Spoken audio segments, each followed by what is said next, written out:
चुके हैं। नरेश जी, महामंथन का ये दूसरा दिन है, कौन से वो महत्वपूर्ण मुद्दे होंगे जिन पर चर्चा होगी? फीडबैक तो लिया ही जाएगा, साथ ही में दिशा निर्देश भी कुछ दिए जाने हैं। बैठक हुई है और सबसे पहले अपडेट कर दे, बैठक में शामिल हुए हैं विधायक मुकेश भाकर, रामनिवास गावड़िया। मुकेश भाकर हमारे साथ मौजूद हैं, उनसे हम बात कर लेते हैं। मुकेश जी, फीडबैक चल रहा है और लगातार जो विधायकों से राय जानी जा रही है कि कैसे आप जीत सकते हैं, क्यों आपको टिकट दी जाए, कैसा कांग्रेस का माहौल है। तो ये जो पूरा फीडबैक है ये किस तरह का है? लगता है एक सकारात्मक माहौल चल रहा है, पूरा जो कार्यक्रम चल रहा है। देखिए, जो हर बार चुनाव में कांग्रेस पार्टी की एक परंपरा, एक जो रणनीति के तहत ये स्क्रीनिंग का गठन होना, पीईसी का गठन होना और साथ ही जो सीईसी है उसमें टिकटों को लेकर राय मशूरा होना, ये एक हमेशा की तरह एक सतत एक कार्यक्रमों के तहत ये है। और मैं समझता हूं कि जिस तरह से जो स्क्रीनिंग के टाइम पे घोषित हो जाना, इतने समय से पहले कांग्रेस में कभी स्क्रीनिंग का गठन हुआ नहीं, और जो मेंबर्स हैं वो आके यहाँ राजस्थान में एक एक आदमी से फीडबैक लेना, नहीं तो जो एमएलएज हैं, कैंडिडेट हैं, उनको जाके दिल्ली में हम सब लोगों को देना पड़ता था। तो एक अच्छी पहल कांग्रेस पार्टी, कांग्रेस नेतृत्व ने की है और मैं समझता हूँ कि इससे न केवल समय पर टिकटों का बंटवारा, जबकि एक सही सर्वे, सही रिपोर्ट ग्राउंड की स्क्रीनिंग मेंबर्स को, जो कमेटी के मेंबर्स हैं उनको मिलेगी, सीईसी में ये जाएगी, तो एक अच्छा रिजल्ट इस प्रक्रिया का आने वाला है। एक अच्छी प्रक्रिया बता रहे हैं कि एक बेहतर प्रक्रिया है कांग्रेस ने शुरू की है। इसके अलावा यहाँ पे अगर हम बात करें, विधायक रामनिवास गावड़िया है, वो भी यहाँ पे पहुँचे हैं, वो भी इस बैठक में शामिल हुए हैं, उनसे भी फीडबैक लिया गया था। साथ में रघु शर्मा है, उनसे फीडबैक लिया गया था। चेतन डूडी है, वो फीडबैक देके गए हैं। तो जो नागौर जिले के जो विधायक है कांग्रेस के, या विधायक प्रत्याशी है या वहाँ से कोई अन्य वरिष्ठ कांग्रेसी नेता है, उनसे मुलाकात की है, उनसे चर्चा की है। साथ में जिला अध्यक्ष है, उनसे फीडबैक लिया गया है, उनसे फीडबैक है वो पूरा लिया गया है, और इन तमाम जो चीज़ें हैं उनको लेके यहाँ पे चर्चा की गई थी। तो वो अगर उनसे फीडबैक जो ये भी लिया गया कि किस तरह से उन्होंने जीत हासिल की, किस तरह से जो है वो आगे भविष्य में जो अगर टिकट मिलती है तो किस तरह से जीत सकते हैं। और इसके अलावा अगर हम बात करें तो जो लोकसभा चुनाव में किस तरह का समीकरण रहा और ये समीकरण किस तरह से विधानसभा चुनाव में किस तरह का समीकरण होगा, और जो उनकी जो जीत पिछली बार हुई थी उस जीत को किस तरह से फिर से कांग्रेस को सफलता दिलाई जा सकती है, इन तमाम चीज़ों को लेके चर्चा हुई है। इसके अलावा अगर हम बात करें तो जो आंकड़े लेके गोगोई बैठे हैं, आंकड़ों के आधार पर बात की जा रही है कि किस तरह से जो पहले हैं यहाँ पे इन क्षेत्रों में प्रदर्शन रहा। इसके अलावा रामनिवास गावड़िया है, वो भी यहाँ पे आए हैं, वो भी यहाँ पे बैठक में शामिल हुए, उनसे भी हम बात करते हैं। रामनिवास जी, खासकर नागौर जिले के जो विधायक है या प्रत्याशी, उनसे चर्चा हुई है। चुनौतीपूर्ण रहा है नागौर हमेशा, और हर कोई चाहता है कि नागौर जीते तो उसका पूरा संदेश है पूरे प्रदेश में जाता है।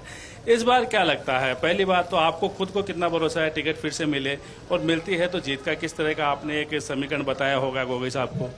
देखिए, पिछली बार भी जब नागौर जिले में 2018 में 6 विधायक जीतकर हम लोग आए हैं, और हम सब लोग लगभग नौजवानों का, और एक तरह से देखा जाए तो नागौर राजनीति घट रहा है, राजनीति का एक संदेश, सियासी संदेश नागौर से जाता है। और निश्चित तौर पर हम सब लोग मिलकर आज यहाँ सब लोग आए हैं। स्क्रीनिंग कमेटी में भी हमारी बात हुई है, कांग्रेस पार्टी को किस तरह मजबूत करना है, हम सब लोगों को एकजुट होकर किस तरह से चुनाव में जाना है, और जो कांग्रेस पार्टी की रीति नीति रही है या जो शासन का जो कार्यकाल रहा है उसको लेकर हम लोगों को जनता के बीच जाना है। और मैं आप सब लोगों को बताना चाहूँगा कि नागौर से हमेशा से ही राजनीति गढ़ रहा है, और इस बार भी कांग्रेस पार्टी की तमाम वो सीटें जीत कर आएगी, और निश्चित तौर पर नागौर राजस्थान में सिरमौर रहेगा। बीजेपी की तरफ से तो कमान खुद प्रधानमंत्री नरेंद्र मोदी ने संभाल रखी है, तो ऐसे में क्या लगता है कि नागौर फिर रिपीट कर पाएंगे, या जिस तरह का अब माहौल जो हो रहा है उसमें किस तरह कांग्रेस के पास विकल्प बचे हैं?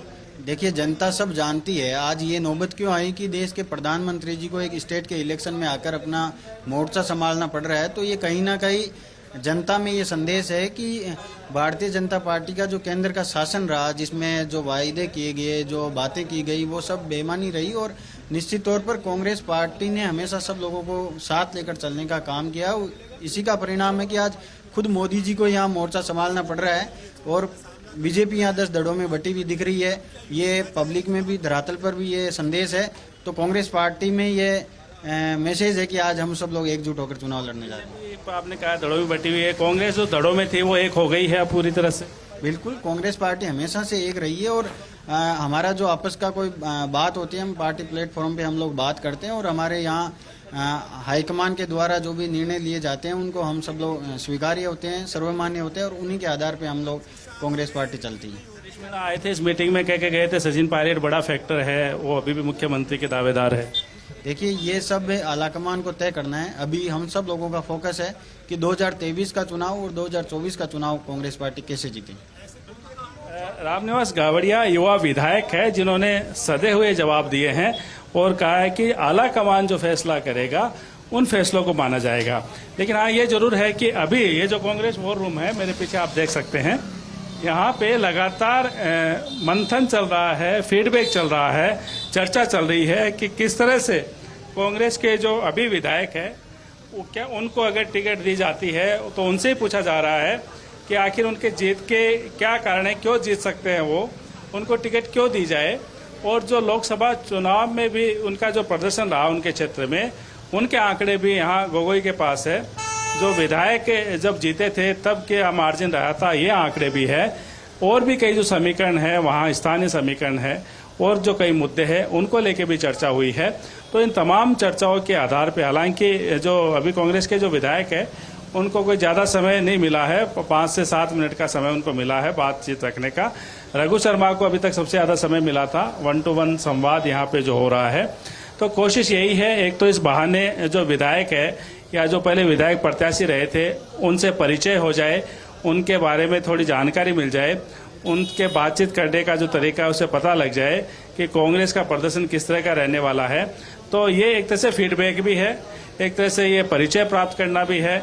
कुछ आंकड़ों पे चर्चा हो जाती है तो फिर ये लगता है कि हाँ, आला कमान ने जो यहाँ प्रतिनिधि भेजे हैं विभिन्न कमेटियों के मेंबर के माध्यम से, तो उनकी आवाज़ सुनी जा रही है, उनकी बात सुनी जा रही है। और जैसा अभी मुकेश भाकर ने कहा कि पहले ऐसा होता था कि दिल्ली जाना पड़ता था, हर मीटिंग के लिए दिल्ली जाना पड़ता था, लेकिन अब जयपुर में अपनी बात रख पा रहे हैं।